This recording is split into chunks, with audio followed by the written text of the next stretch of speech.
Welcome to Pindar Poetry. We hope you learned something new.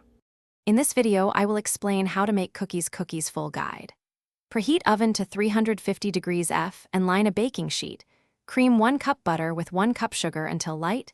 Beat in 2 eggs and 2 teaspoons vanilla.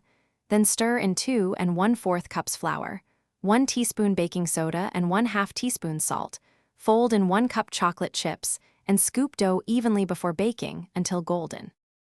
Start by creaming butter and sugar together until the mixture is light and fluffy.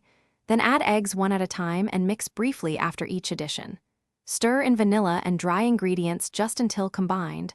Fold in mix-ins like chocolate chips or nuts gently. Chill the dough if needed to control spread.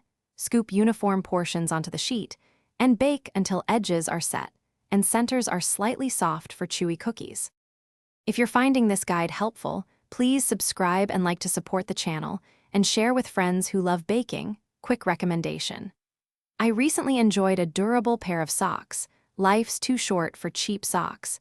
Go darn tough with a lifetime warranty. Check the description for the link and other deals related to tools and ingredients. Thanks for the support, and now let's get back to the video. Place scoop dough on a prepared baking sheet with space between each cookie. Bake for about 10 to 12 minutes depending on size, until edges are golden. Remove and let cookies rest on the sheet for 2 to 3 minutes to finish setting. Transfer to a cooling rack to avoid sogginess. Store cooled cookies in an airtight container at room temperature, and reheat briefly for a fresh-baked feel when serving to guests. Thanks for watching. Consider subscribing if we helped you.